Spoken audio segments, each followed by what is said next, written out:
नमः सिद्धेभ्यः ओम नमः सिद्धेभ्यः ओम नमः सिद्धेभ्यः मोक्ष मार्गस्य नेतारं वेत्तारं कर्म भूभृतां ज्ञातारं विश्वतत्त्वानां वंदे तद्गुण लब्धे। बोलो देवादिदेव 1008 श्री श्रेयांसनाथ भगवान की जय। आचार्य उमा स्वामी महामुनिराज की जय। आचार्य पूज्यपाद स्वामी महामुनिराज की जय। संत शिरोमणि आचार्य गुरु और विद्यासागर जी महामुनि राज की जय। निर्यापक श्रमण मुनि पुंगव श्री सुधा सागर जी महाराज की जय। समस्त मुनि संघ की जय।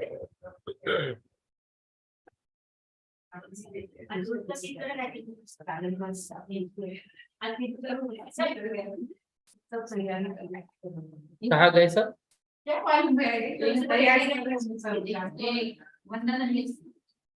ठीक है। सूत्र क्रमांक 6, ठीक है ना। तेष्वेक त्रिसप्तदश सप्तदश द्वाविंशति त्रयस्त्रिंशत् सागरोपमा सत्वानां परा स्थितिः। आपके पास ये ले लो, शास्त्र है। तेष्वेक त्रिसप्तदश सप्तदश द्वाविंशति त्रयस्त्रिंशत् सागरोपमा सत्वानां परा स्थितिः। द्वाविंशति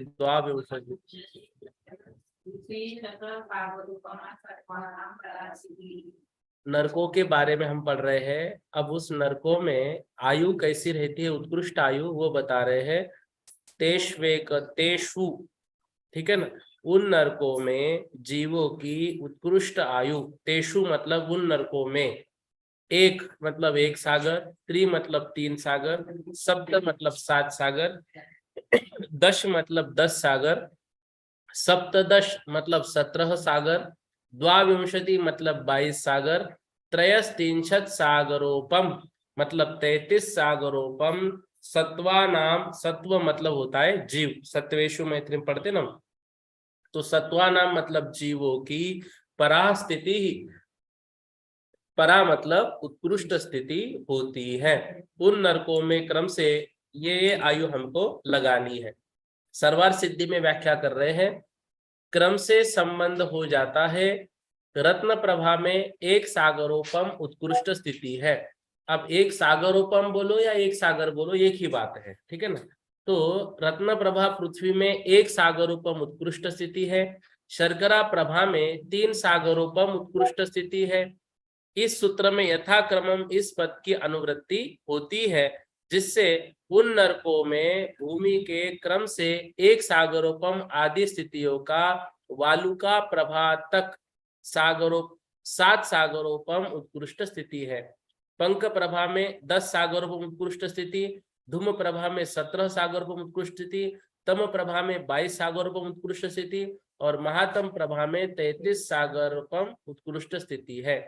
परा शब्द का अर्थ उत्कृष्ट है और सत्वा नाम पद भूमियों के निराकरण के लिए दिया है। अभिप्राय यह है कि भूमियों में जीवों की यह स्थिति है, भूमियों की नहीं। भूमियों की स्थिति नहीं है, वहां के जीवों की है। 7 भूमियों में फैले हुए अधोलोक का वर्णन किया। अब तिर्यक लोक का कथन करना चाहिए। शंका, तिर्यक लोक यह संज्ञा क्यों है? समाधान, चूंकि स्वयंभू रमन समुद्र पर्यंत असंख्या द्वीप समुद्र तिर्यक प्रचय विशेष रूप से अवस्थित है, इसलिए तिर्यक लोक संज्ञा है। वे तिर्यक रूप से अवस्थित क्या है, इस बात का ज्ञान कराने के लिए आगे का सूत्र कहते हैं। थोड़ी सी व्याख्या राजवार्तिक के अनुसार लेते हैं। सागर में जिस प्रकार अपार जल राशि होती है, उसी तरह नारकियों की आयु में निषेकों की संख्या अपार होती है। अतः सागर की उपमा से आयु का निर्देश किया है। एक आदि शब्दों का द्वंद्व समास करके सागरोपम विशेषण से अन्वय कर देना चाहिए। प्रश्न, जब एकाश्च तिसरश्च इत्यादि विग्रह में एक शब्द स्त्रीलिंग है, तब सूत्र में उसका पुल्लिंग रूप से निर्देश कैसे हो गया? उत्तर, यह पुल्लिंग निर्देश नहीं है, किंतु एकस्याः क्षीरम एक क्षीरम की तरह औत्तरपादिक ह्रस्वत्व है। अथवा सागर उपमा यस्य तत् सागरोपम आयु एकम च त्रीणी च आदि विग्रह करके स्त्रीलिंग स्थिति शब्द से बहुव्रीहि समास करने पर स्थिति शब्द की अपेक्षा स्त्रीलिंग निर्देश है। द्वितीय सूत्र से यथाक्रम का अनुवर्तन करके क्रमशः रत्न प्रभा आदि से संबंध कर लेना चाहिए। रत्न प्रभा की 1 सागर, शर्करा प्रभा की 3 सागर, मतलब यथाक्रम शब्द दूसरे सूत्र से वो हमारे साथ कंटिन्यू आ रहा है। प्रश्न, तेषु कहने से रत्न प्रभा पृथ्वियों के सीमंतक आदि नरक पटलोक में ही पूर्वोक्त स्थिति का संबंध होना चाहिए, क्योंकि प्रकरण सामीप्य इन्हीं से है, पर यह आपको इष्ट नहीं, अतः तेषु यह पद निरर्थक है। उत्तर, जो रत्न प्रभा आदि से उपलक्षित 30 लाख 25 लाख आदि रूप नरक बिल गिने गए हैं, उन नरकों के जीवों की 1 सागर आदि आयु विवक्षित है। अथवा नरक सहचरित भूमियों को भी नरक ही कहते हैं। अतः इन रत्न प्रभा आदि नरकों में उत्पन्न होने वाले जीवों की यह स्थिति है, इसलिए तेषु पद की सार्थकता है। अन्यथा भूमि से आयु का संबंध नहीं जुड़ पाता, क्योंकि वे व्यवहारित हो गई है। सत्वा नाम यह स्पष्ट पद दिया है, अतः नरकवासी जीवों की यह स्थिति है, न कि नरकों की। परा और उत्कृष्ट ये दोनों शब्द पर्यायवाची है, इसलिए नरकों में एक नारकी के रहने की उत्कृष्ट स्थिति कही गई है। रत्न प्रभा आदि में प्रति प्रस्तार की जघन्य स्थिति कहते हैं। रत्न प्रभा नरक के सीमंतक नामक इंद्रक बिल तथा उनकी और उत्कृष्ट से एक समय कम से कम समस्त विकल्प रूप मध्यम स्थिति है। प्रथम नरक के द्वितीय निरय नामक इंद्रक बिल तथा उसके 8 श्रेणियों में बिलों में नारकियों की जघन्य स्थिति 90,000 तथा किन्हीं आचार्यों की अपेक्षा 10 लाख वर्ष की, उत्कृष्ट 90 लाख वर्ष की तथा जघन्य और उत्कृष्ट के मध्य की विकल्प मध्यम स्थिति है। रोरुक नामक इंद्रक बिल में तथा उसके 8 श्रेणीबद्ध बिलों की स्थिति नारकियों की जघन्य स्थिति 1 पूर्व कोटि उत्कृष्ट असंख्यात वर्ष की तथा उन दोनों के मध्यम विकल्प आयु है। मतलब एक सागरोपम पहले नरक की आयु दी है, तो उस नरक के भी कितने पटल हैं? पहले के 13 पटल। तो 13 पटल में जो उत्कृष्ट है वो सबसे ऊपर वाले में है, जो लास्ट वाला रहेगा नीचे वाले में, नीचे जाते समय उसमें 1 सागरोपम है, उससे पहले जो है वो थोड़ी कम होते होते आएगी। तो इस तरह से इसमें वो प्रत्येक पटल की, प्रत्येक बिल की संख्या उन्होंने गिनाई है। मतलब जो 13वां बिल होगा, उस 13वें बिल में नीचे उत्कृष्ट स्थिति 1 सागरोपम रहेगी, ठीक है ना, और फिर अगला नरक की उत्कृष्ट स्थिति वहां से शुरू हो जाएगी। तो ये प्रत्येक नरक मतलब बिल का हम नहीं पढ़ेंगे, इतना बहुत बड़ा वर्णन दिया है वो। हाँ, 7वां सूत्र लेते हैं। अब यहाँ से मध्य लोक का वर्णन किया है। पेज नंबर कितना है? Page number 156, paragraph number 379, paragraph number, सरवार सिद्धि ग्रंथ में। मध्य लोक में द्वीप समुद्र, जम्बू द्वीप लवनो दादय शुभ नामानो द्वीप समुद्रा।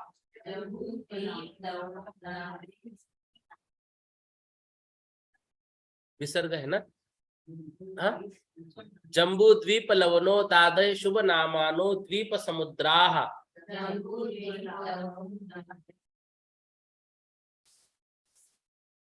कह रहे हैं उस मध्य लोक में जम्बू द्वीप आदि शुभ नाम वाले द्वीप और लवनोद आदि शुभ नाम वाले समुद्र स्थित है। सरवार सिद्धि में व्याख्या कर रहे हैं, जम्बू द्वीप आदिक द्वीप है और लवनोद आदिक समुद्र है। ठीक है ना, 2 शब्द दिए उन्होंने, जम्बू द्वीप और लवन समुद्र। तो जम्बू द्वीप आदिक द्वीप है और लवनोद आदिक समुद्र है। तात्पर्य यह है कि लोक में जितने शुभ नाम है उन नाम वाले वे द्वीप समुद्र है।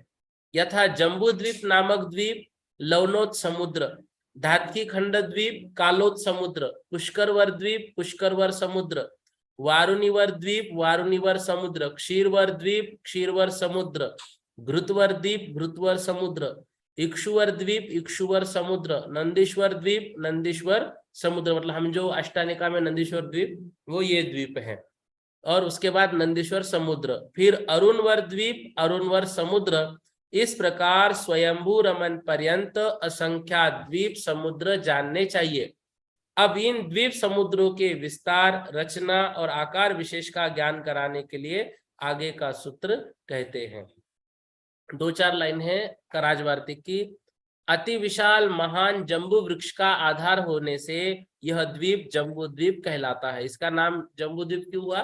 क्योंकि आधार जो है इसका वो बहुत बड़ा जम्बू वृक्ष है, इसके बीच में जो है।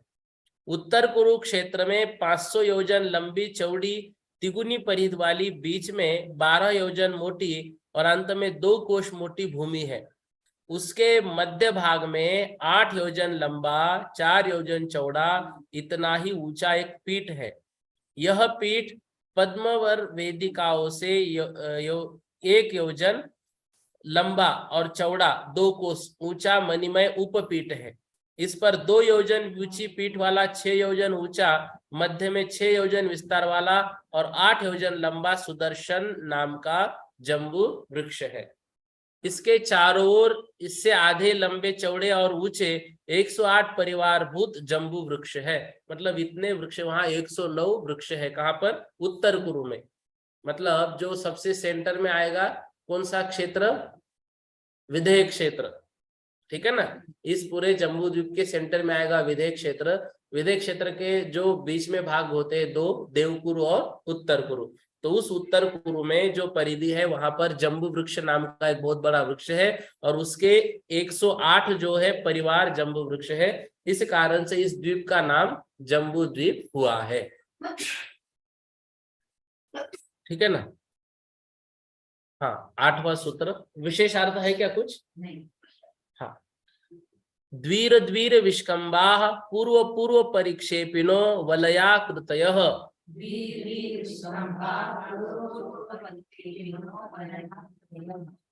द्वीर विष्कम्बाः पूर्व पूर्व परिक्षेपिनो वलयाकृतयः।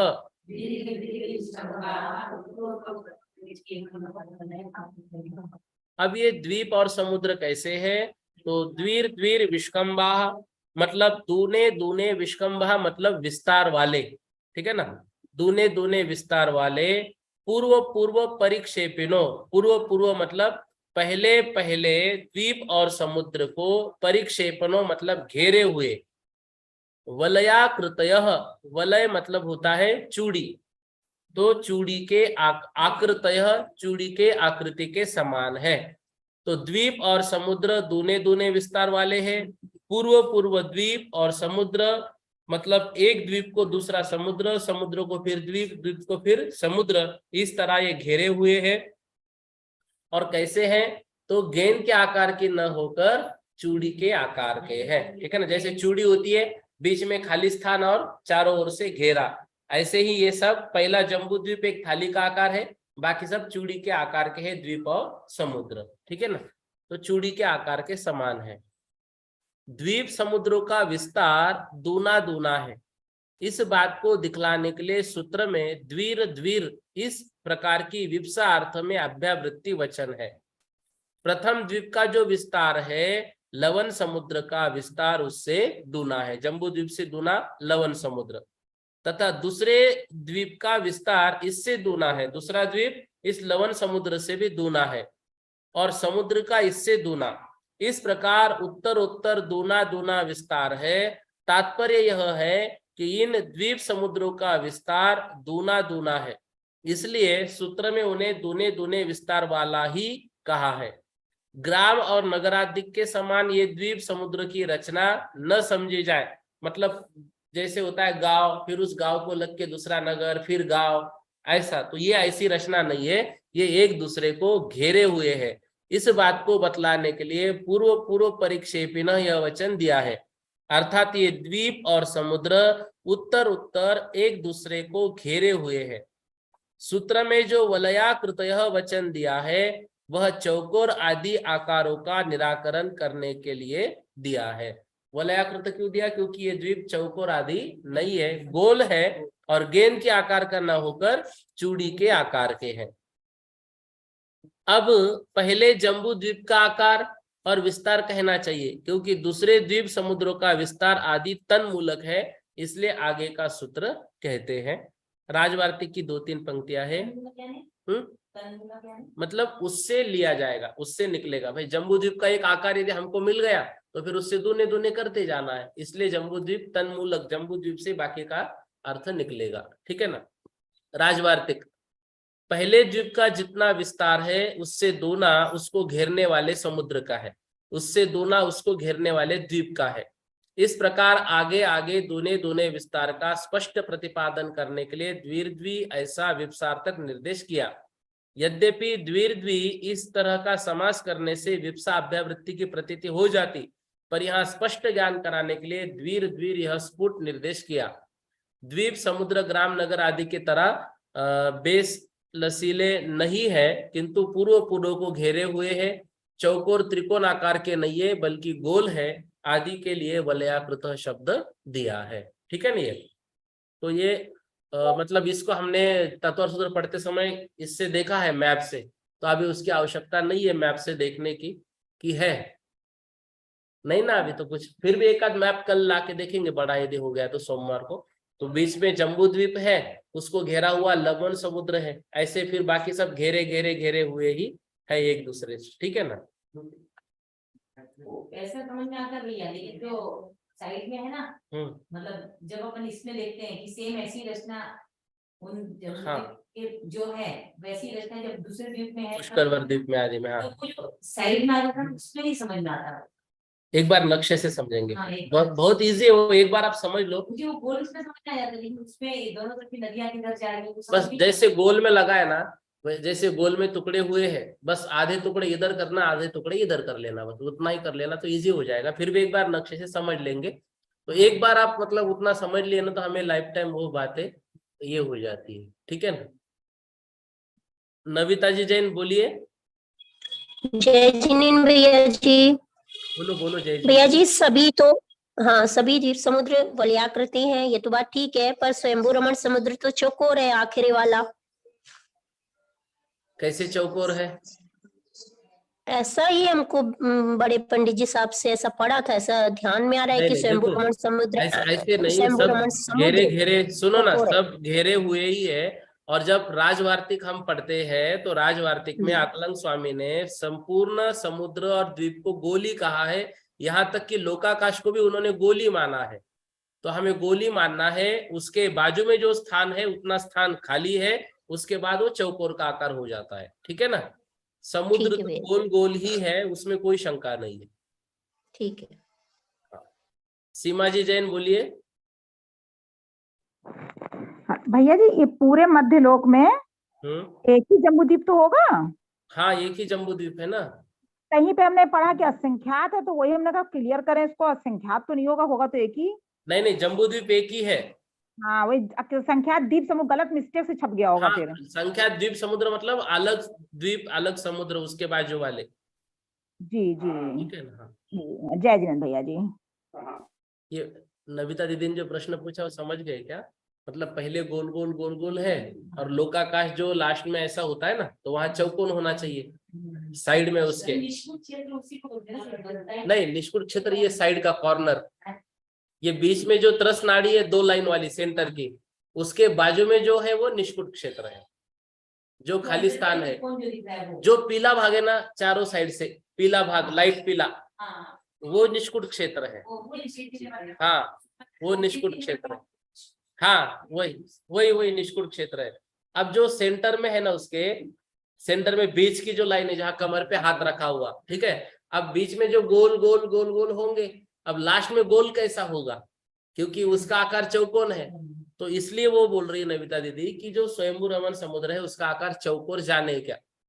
हाँ, तो फिर उस विषय में लिखा है नहीं, उसको गोल ही जानना चाहिए। अब बाकी गोल होने के बाद मतलब दूना दूना दूना विस्तार करेंगे तो जितना उसका विस्तार आएगा उतना तक वो गोल रहेगा, उसके बाद का स्थान खाली है, मतलब वो चौकोन तक।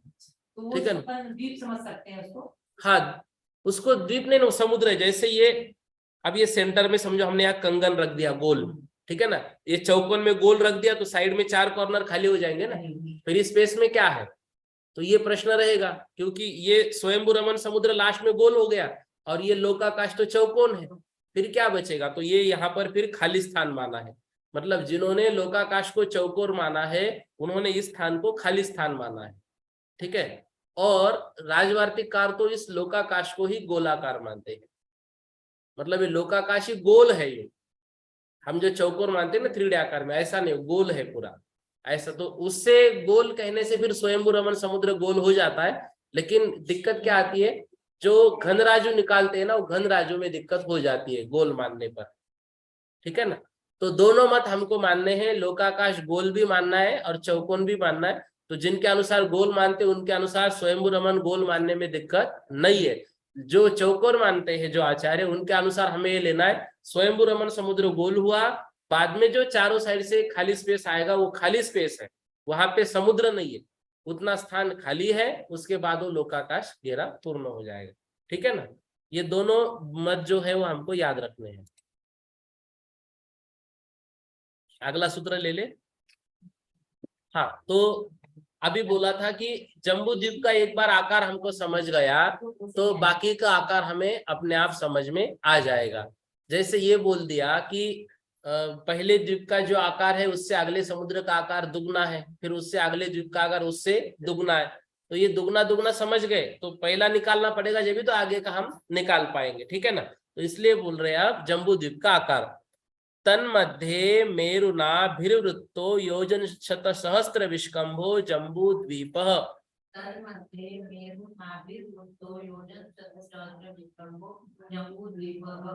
तन्मध्ये मेरुनाभिर्वृत्तो योजन शतसहस्र विष्कंभो जम्बू द्वीप।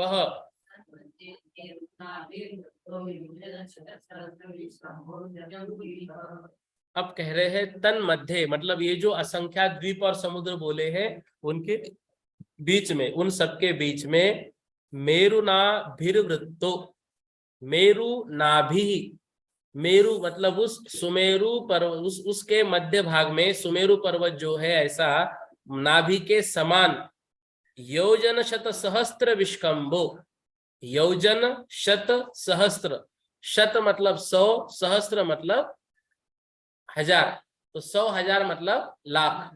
ठीक है ना, तो योजन शत सहस्त्र विष्कंभो मतलब 1 लाख योजन विष्कंभो विस्तार वाला जम्बू द्वीप है।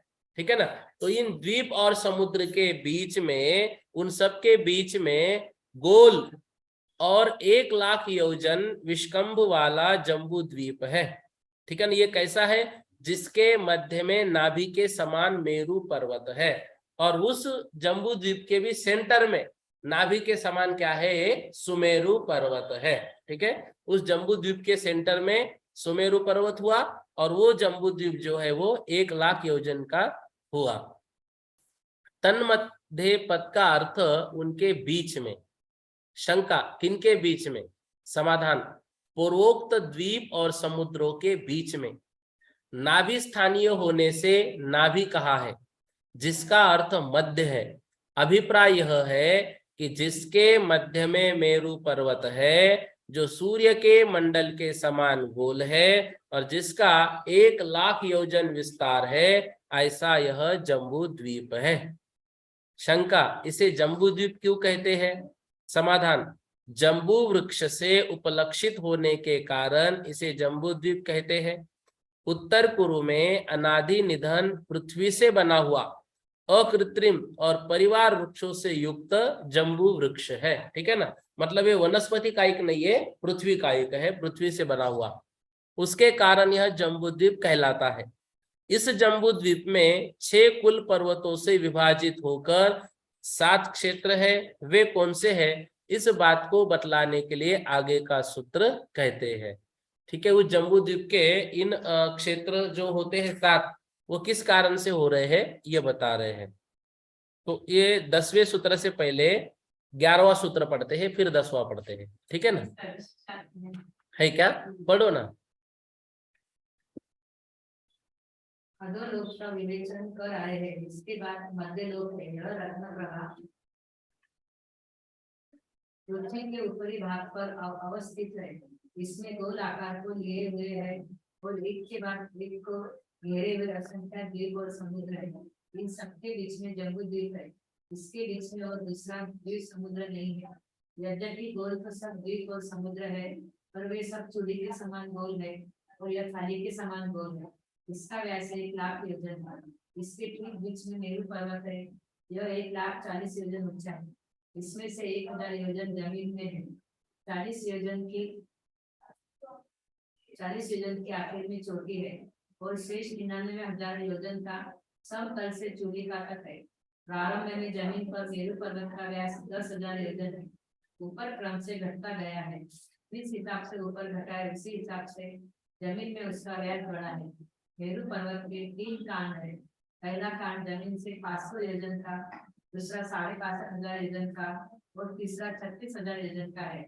प्रत्येक कांड के अंत में एक कटनी है, जिसका एक ओर का व्यास 500 योजन है। अंतिम कटनी का व्यास मात्र 6 योजन कम है। एक जमीन पर और एक 3 इन कटनियों पर इस प्रकार ये 4 वनों से सुशोभित है। इनके क्रम से नंदन, सोमनाथ और पांडु के नाम है। पहली और दूसरी कटनी के बाद मेरू पर्वत सीधा गया है, फिर क्रम से घटने लगता है। इसके चारों वनों में 4 दिशाओं में एक वन में 4-4, इस हिसाब से 16 चैतन्य है। पांडु वन में 4 दिशाओं में 4 पांडव शिलाएं हैं। उन पर उस दिशा के क्षेत्रों में उत्पन्न हुए तीर्थंकरों का अभिषेक होता है। इसका रंग पीला है। ठीक है, मतलब जम्बू द्वीप हो गया बीच का 1 लाख योजन का, ठीक है। उसके बाद थाली के आकार का, हाँ, बाकी के सब चूड़ी के आकार के, हाँ। तो जम्बू द्वीप हो गया बीच में 1 लाख योजन का, बाकी द्वीप और समुद्र उससे दूने हो जाएंगे। तो जम्बू द्वीप 1 लाख योजन का, तो लवन समुद्र का विस्तार कितना होगा? 2 लाख, ठीक है ना। तो इस साइड से 2 लाख, इस साइड से 2 लाख, मतलब पूरा चारों उसको घेरे हुए जो है वो 2-2 लाख। तो ये कैसा हो जाएगा? चूड़ी के आकार का लवन समुद्र। और बीच में जो है जम्बू द्वीप, ये है थाली के आकार का। मतलब थाली कैसे है, नीचे उसको बेस भी है, तो जम्बू द्वीप इस तरह से बना हुआ है। अब उस थाली के बीच में, मतलब जम्बू द्वीप के बीच में सुमेरु पर्वत बता रहे हैं। उसकी ऊंचाई उन्होंने बताई 1,40,000 योजन लंबी। तो 1,40,000 योजन में 1,000 योजन वो जमीन में गया है और ऊपर 40,000 योजन की क्या है? चोटी है। मतलब अब सुमेरु पर्वत जो दिख रहा है वो कितना बचा? 99,000, ठीक है। 99,000 योजन का वो सुमेरु पर्वत बना है।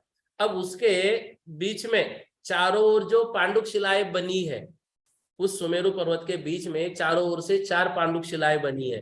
तो जो भरत क्षेत्र है हमारा, हमारे तीर्थंकर जब यहाँ पर जन्म लेते हैं तो सुमेरु पर्वत पर ले जाते हैं, तो उसके चारों दिशाओं में 4 पांडुक शिलाएं। तो भरत क्षेत्र की दिशा की ओर जो पांडुक शिला होगी, वहां पर भरत क्षेत्र के तीर्थंकर का अभिषेक होगा। उस साइड जो है वो ऐरावत क्षेत्र, लास्ट में जो क्षेत्र है ना ऐरावत क्षेत्र, उनका होगा। और इस साइड 2 क्षेत्र बचे अब, तो वहां पर कौन से तीर्थंकर होंगे? विदेह क्षेत्र के। तो विदेह क्षेत्र के इस साइड के उस पांडुक शिला पर, इस साइड के उस पांडुक शिला पर, मतलब एट ए टाइम 4 भगवानों का वहां पर अभिषेक हो सकता है। ऐसा प्रसंग तो कहीं लिखा नहीं मिलता है कि 4 भगवान का एक साथ हुआ है, लेकिन हो भी सकता है, उसको मना नहीं कर सकते हैं। तो मतलब हमारे भरत क्षेत्र के जो तीर्थंकर हैं वो भरत क्षेत्र के साइड ही रहेंगे, उनका अभिषेक दूसरे साइड कभी नहीं होगा। ऐरावत क्षेत्र के जो है वो ऐरावत क्षेत्र के साइड ही होंगे। समझ में आ रहा है ना मैं क्या कहना चाह रहा हूँ? तो पांडुक शिलाओं के 4 भाग आ गए ना समझ में? हाँ, तो सब मतलब अपने अपने एरिया में है।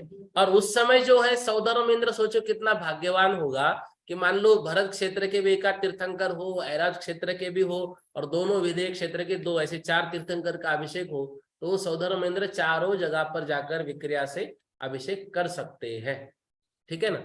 तो इस तरह से पांडुक शिला पर अभिषेक का वो महत्व होता है जो सुमेरु पर्वत पर अभिषेक किया जाता है, ठीक है। तो उसकी संरचना भी एक दिन मतलब ये मैप के द्वारा ही समझी जाएगी, ऐसे वो समझ में नहीं आएगी। तो उसको हम बढ़िया तरीके से पांडुक शिला में कैसे कैसे वो बने हुए हैं, फिर वृक्ष कैसे बने हैं, तो अभी महेश भैया के क्लास के नोट्स बनाए हैं, तो उसके अनुसार फिर उसको थोड़ा सा सुमित को बोला है 3D में बना रहे हैं। अगर बन गया तो महेश भैया को दिखाया थोड़ा थोड़ा, तो उसके अनुसार फिर वो ऊपर से जो प्रतिमा है अकृत्रिम, उसके ऊपर पानी गिरते हुए ये वो सब, मतलब वो यदि बन गया तो अपनी क्लास का बहुत अच्छा बन जाएगा। तो तीसरे अध्याय का वर्णन तो वो भी कोशिश करेंगे तो हो जाएगा वो भी, ठीक है ना। उसको थोड़ा वक्त लगेगा, लेकिन इसी अध्याय में हम वो भी एक बार पढ़ लेंगे। अभी ये हो गया ना विशेषार्थ। हाँ, 10वां सूत्र पढ़ना है, तो उससे पूर्व 11वां पढ़ते हैं। हाँ, अब जम्बू द्वीप नहीं, क्यों नहीं नहीं, मैं कल गांव जा रहा, तो कल परीक्षा रखेंगे ना, मतलब जो भी घर पे देना चाहे तो पहले 2 अध्याय का पेपर रख रहे हैं, ठीक है ना। क्या कल ही निकलना है क्या? ठीक है ना, तो जो है वो दे देंगे, जो नहीं है समझो ऑनलाइन वो मतलब वहां बैठे बैठे मोबाइल में कर लेंगे। बाकी ऑनलाइन कक्षा वाले हैं वो भी तो पेपर दे देंगे ना। नहीं, जैसा पेपर आने वाला है परीक्षा में वैसा ही रहेगा, ठीक है ना। तो वो पहले सोचा था कि मोबाइल में ही बनाऊं और उसको ऑब्जेक्टिव टाइप में करे, लेकिन पेपर आ गया है वहां से मॉडल पेपर आ गया ना, तो उसके अनुसार बनाएंगे, तो जो जैसा लिख सकते हैं उतना लिखेंगे। आया, डाला हुआ है। हाँ, पाटनी मैडम ने डाला था, एक बार और भेज देता हूँ। तो मॉडल पेपर के अनुसार फिर वो पेपर कल लेंगे 7 बजे, ठीक है ना। तो कल के क्लास की छुट्टी नहीं समझना है, मतलब पेपर आएगा तो अपना अपना सॉल्व करके फिर 1 घंटे बाद उसके उत्तर भेजूंगा, तो खुद ही हम चेक कर सकते हैं। मतलब 0 मार्क आने दो ना, हमें पता तो चलेगा हमारी तैयारी कितनी हुई और कितनी नहीं है, तो हमें बिना देख के लिखने का प्रयास। पहले 2 अध्याय, ठीक है ना, 2 अध्याय तो कर लेंगे ना। हाँ, नीनू जी जैन बोलिए। नीनू जी जैन क्या बोल रहे कल से? नहीं तो यहाँ कितने लोग आएंगे परसों से, समझो आप सब लोग गिरनार जा रहे समझो। ठीक है ना, फिर मैं घर से ऑनलाइन कर लूंगा।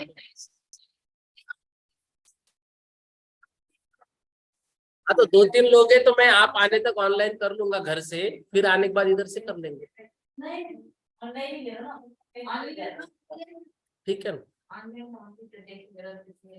हाँ हाँ, ऑनलाइन तो रहेगा ही, रोज रहेगा वो तो मैं घर से कर लूंगा।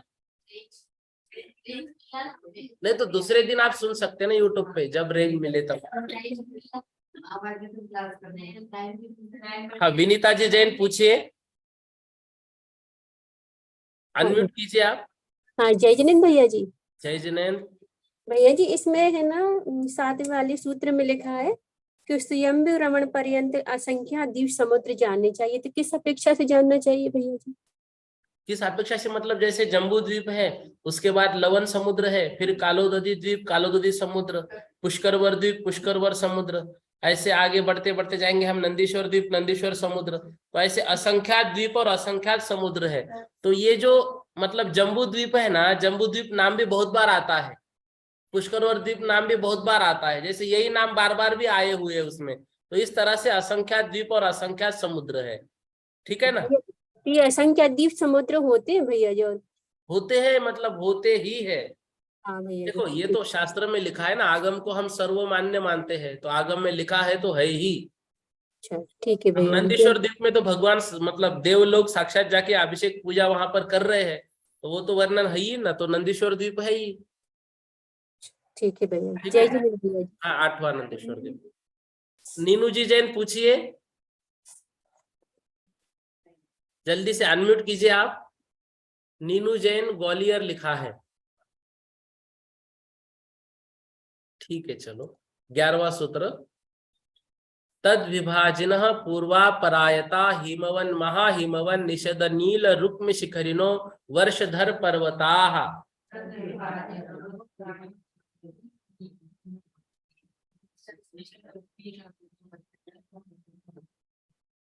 तद विभाजिनः पूर्वापरायता हिमवन महा हिमवन निषद नील रुक्म शिखरिणो वर्षधर पर्वताः।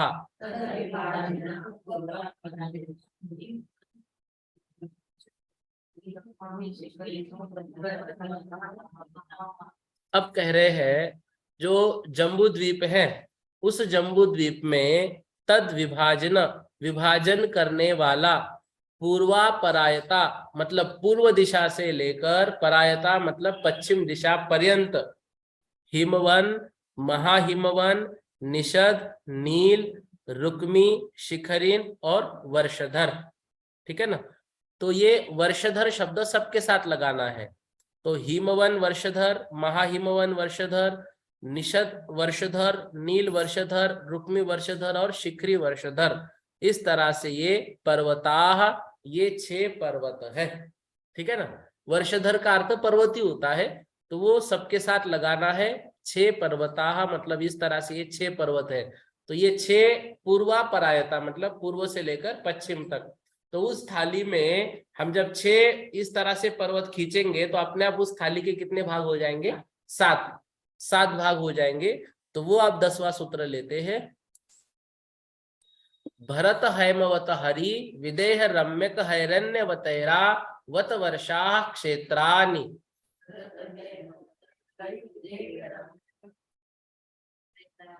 ऐरण्यवतैरा वत वर्षा क्षेत्राणि।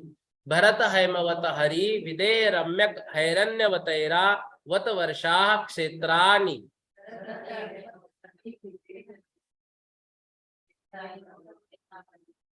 क्षेत्राणि। अब कह रहे हैं देखो, वर्ष शब्द सबके साथ लगाना है। भरत वर्ष, हेमवत वर्ष, हरि वर्ष, विदेह वर्ष, रम्यक वर्ष, हैरण्यवत वर्ष, ठीक है ना, और ऐरावत वर्ष, क्षेत्राणि, ये 7 क्षेत्र हो जाते। उन 6 पर्वतों के कारण ये 7 क्षेत्रों का निर्माण होता है। सर्वार सिद्धि में व्याख्या कर रहे हैं, क्षेत्रों की भरत आदि संज्ञाएं अनादि काल से चली आ रही है और अनिमित्तक है। इनमें से भरत क्षेत्र कहाँ स्थित है? हिमवान पर्वत के दक्षिण में और 3 समुद्रों के बीच में चढ़े हुए धनुष, बराबर है ना?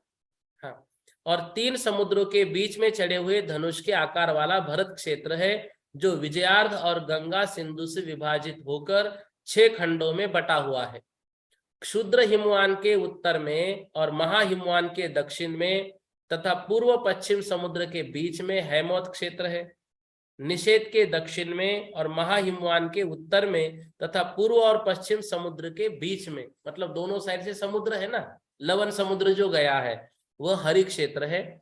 निषेध के उत्तर में, नील के दक्षिण में तथा पूर्व और पश्चिम समुद्र के बीच में हरि क्षेत्र है। नील के उत्तर में, रुक्मी के दक्षिण में तथा पूर्व पश्चिम समुद्र के बीच में रम्य क्षेत्र है। रुक्मी के उत्तर में, शिखरी के दक्षिण में तथा पूर्व और पश्चिम समुद्र के बीच में हैरण्यवत क्षेत्र है। शिखरी के उत्तर में और 3 समुद्रों के बीच में ऐरावत क्षेत्र है, जो विजयार्ध और रक्ता रक्तोदा से विभाजित होकर 6 खंडों में बटा हुआ है। कुल पर्वत 6 है, यह पहले कहे आए हैं, परंतु कौन है और कहाँ स्थित है यह बतलाने के लिए आगे का सूत्र कहते हैं। ठीक है ना, विशेषार्थ है।